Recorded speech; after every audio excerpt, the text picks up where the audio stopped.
about 30 years ago. I was living in Arizona.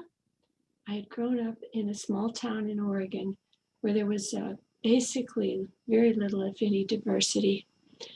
Through music, through the choir of Chester Hairston, who was an ambassador to the United States that went around singing and teaching school choirs about American history and plantation life, I developed a true interest in that culture.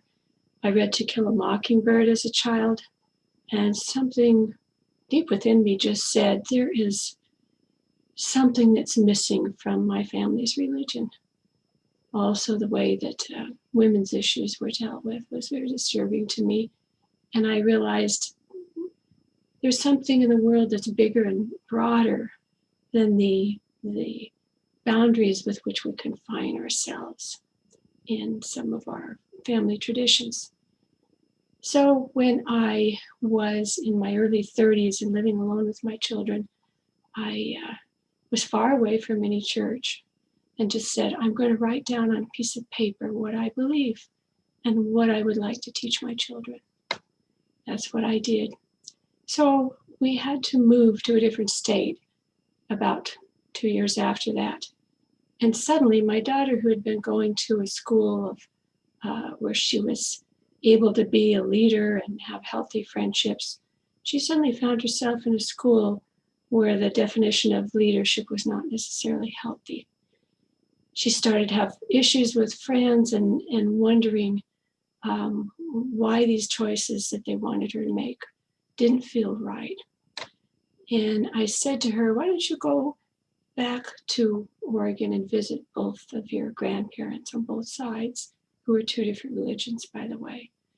And maybe you'll be able to just feel some peace and feel a little bit of an anchor. Well, she came back in 2 weeks, picked her up at the airport, and there was, in place of this despondency, there was just a lightness in her gait. I felt happy about that, and I said, what happened?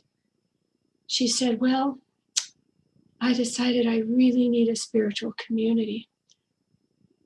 But when I spoke to my grandparents, each one said they were the only ones who could take me to heaven. I wouldn't have access to that unless I were loyal to that religion on that side of the family. And she said, I just couldn't imagine a God that would make me choose which grandparent I was going to go to heaven with. So she said, I've decided I need my own spiritual path. And since I'm only 13, you have to be my designated driver. Well, this information thrilled me. I just wanted her to be so happy and to discover what would give her insight into a meaningful life.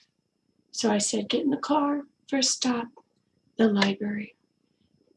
And we looked at all of the books on philosophy and religion, and I said, just find one that has what you need. And she said, well, I'm looking for a religion that believes in the oneness of all faiths. And so she checked out books from about 5 different religions. She went home. She then looked in the yellow pages to see if those religions still existed, if they were extant. This was, of course, a long time ago. So we didn't have the internet. There was no way to do research that way. So she would use the yellow pages and make a phone call, and whoever spoke to her, whether it was the custodian or the minister or nobody, that made a difference in whether they got on the short list. And she would send for brochures to see what this faith was doing in the world to improve the world's conditions. After that, the third litmus test was, okay, Mom, get in the car. We're going to go actually visit and see what we feel there. Well, she had brought home a book called Bahá'u'lláh and the New Era. And I read those 12 principles on that page.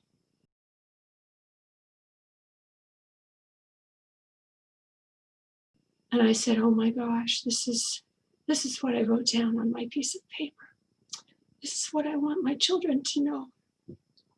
But one of those items was independent search for truth. So I said, Mum's the word. I can't tell her I'm interested, or she won't pick this one. She wants this to be her own decision. And so everywhere we went, things kept pointing toward a particular fireside happening in that community. I'd find a flyer on the street. Somebody would hand me one at work, and they would say, "Isn't your daughter looking for a religion?" I knew there was going to be something interesting at this meeting. We had walked out of all of the other meetings so far, of the other faiths, feeling that what we were looking for just wasn't there. What she was looking for wasn't there. We walked up to the door at our first fireside and opened the door. And love poured out. A little man, short, about eye level to me, named Manacher Agahi, looked at us and his face beamed with light. He welcomed us in. And everyone in the room had a rich spiritual heritage, had been imprisoned in Iran, or had a mother who was a pioneer to their state. Everybody had something special about them, but nobody talked about themselves. They talked about each other later, and that's how I knew they were special people. But they were all, of course, many years her senior and even my senior. And we sat down and listened to the topic of the evening, which was conscientious objectors and what the faith said about that topic. And then the moderator, Joanne Mortensen, said, "Now I would like to give each person a chance to speak and to ask any questions or make any comments." And when they came around to my daughter, Katie, she had a long list of questions. And patiently they sat and answered every question. And I thought, why are they so interested in this young girl? And as they were speaking, it was resonating with me that these were indeed the topics that were on my list of paper. This inclusivity, this love of humanity, this stewardship of the earth, the oneness of faiths, independent search of truth. It thrilled me, and I couldn't say a word. I listened to the prayers, and I was so moved. I said, "These are the words of God." Even though I was taught that we shouldn't pray by rote, I found these prayers were so meditative that no matter what faith you're in, how could you not believe these were the words of God? And so all through the summer, we went to Firesides. At the Baha'i library, they gave us every book by the central figures. We would go home and she would read them until about midnight. And then she'd leave them on the coffee table and I would get up at 3 and start reading to keep up with her. I had some very special experiences during that time. Messages from Abdul-Baha, things that confirmed for me that what I was reading were true. Finally, at the end of the summer, she had turned 14. And she went to the assembly and she said, "Please, can I sign my Baha'i card a year early?" Well, I think they probably had her sign it and then put it in a box and mailed it late. I don't know. But she became a Baha'i. And I gave her about 2 weeks. And then I said, "Katie, guess what? I've been a Baha'i since that first day. Now we're both Baha'is." Well, our lives then started to take these dramatic turns in interesting directions. She went into her school counselor and said, "Get me a life. I'm entering high school and that's no place for changing the world. I need to get out and do things." And so he helped her to get some college credits and to learn many languages in the course of a year so that she could get a Rotary scholarship to experience life in another country, in another language. And she ended up learning Portuguese, Spanish, French, and Esperanto that year, and then going off to Brazil. Well, that led her to a career where she was able to serve humanity, do her master's in international education, and have some wonderful experiences around the world, acting on her convictions. Meanwhile, I was back at home I had many of the same experiences on my own path, did things I never could have done without the faith, without this collective wisdom, this common vision of what it really means to bring about the oneness of humanity. Well, something that was interesting that happened 3 years after I became a Baha'i is that I met the man that I was to then marry.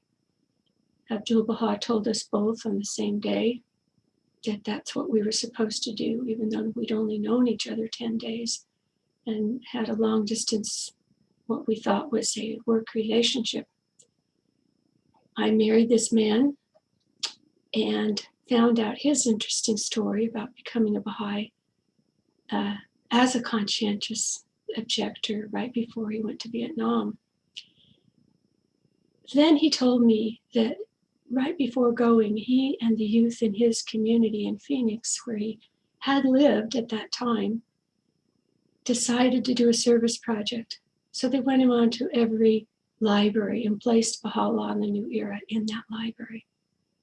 Well, we knew for a fact, the librarian told us, that they were about to get rid of that book when Katie and I walked in because no one had checked it out in a long time.